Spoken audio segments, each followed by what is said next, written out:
This is a company that has worked with hacked material, right? This is a company that will send out videos of people being murdered to intimidate voters. Now, Aggregate IQ has denied breaking any laws or knowingly using hacked data, but allegations now reach beyond Britain and into other countries. And Adrian has been going through documents and interviews and has a sense for us tonight of what AIQ does and where. When Chris Wylie spoke to British parliamentarians, there was more than Brexit on his mind. He testified the Canadian company Aggregate IQ, at the heart of some key questions in the UK, was involved in other ventures that to him are a problem. The election in Nigeria, March 2015, the most expensive election ever held on the continent of Africa.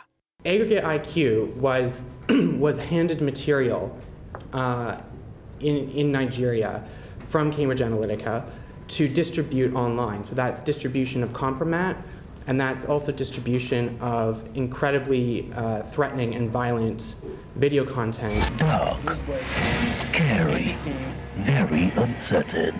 These videos scaring voters about the dangers coming if the opposition candidate, Muslim Mohammed Buhari, won, which he ultimately did, by the way. Anti-Islamic videos, that AIQ's role was to distribute, to voters in those countries, which would be incredibly intimidating, to voters to see, people literally being burned alive on your screen. Wylie's written testimony says those videos were eventually pulled for being too graphic. So how did Aggregate IQ get involved? What does it say to concerns? Again today, we reached out to the company and did not hear back. But think of it as a tool maker. One of its Victoria, BC addresses empty now, but not long after it was started in 2013, the potentially 20 AIQ employees would have been busy here writing code, apps, software that the company built for SCL and used, according to documents and testimony, on projects worldwide. What tools? Ripon, built in 2014, for example, a way to harness potential supporters online, named after the town where the Republican Party was born.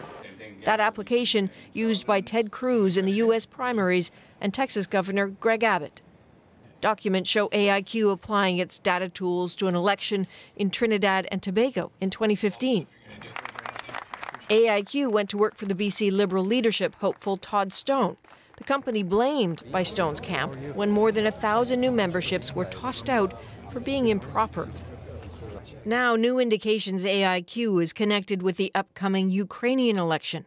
It built a new app considered a social networking app called Osnova after the Ukrainian opposition party, another way to attract more supporters and build up contacts. What started as a small BC company now has a wide reach. The sort of work is coveted and legal, and just what elections and campaigns look like now. This is an era when whistleblowers are important. People need to feel comfortable, of course, that their information is being protected. Well, we have an online location where you can confidentially reach out to any of our CBC journalists. It's called Secure Drop. It's a tool that's been credited with protecting sources on a number of news stories. What it is, how you can use it, find it at securedrop.cbc.ca, rather.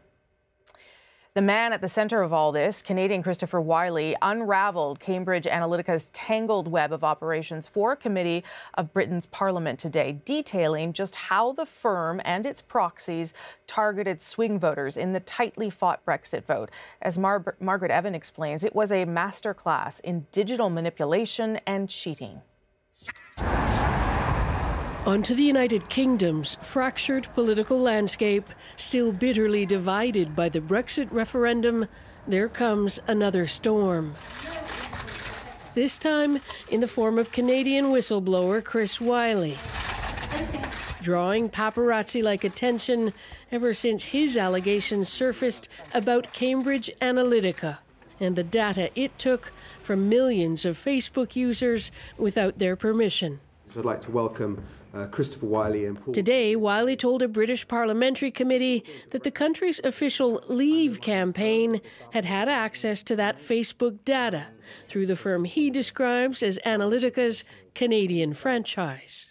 Aggregate IQ was just used as a proxy money laundering vehicle.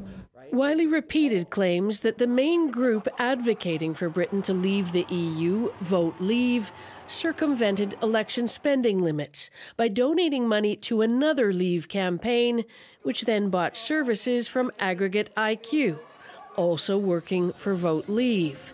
In other words, he says, they cheated. I think it is completely reasonable to say that there could have been a different outcome in the referendum, had there not been, in my view, cheating. For those here still hoping Britain can pull itself back from the precipice and stay in the EU, it's a potential lifeline, but only just. If there has been some kind of election fraud, the result would likely be a fine, say experts, and not an avenue to a referendum rerun, unless it comes from a political groundswell. It would give, I think, more power to those who call for a second referendum. That's what pro-EU campaigners are hoping for. The margin was so tight, and it was one of the first examples of the really widespread use of social media campaigning in our country. We now come to the emergency debate on But the benches in the House of Commons were mostly empty today during an emergency debate on the allegations, a sign perhaps that the storm may be short-lived, or perhaps a strategy by the Conservative government of hear no evil, see no evil. Margaret Evans, CBC News, London.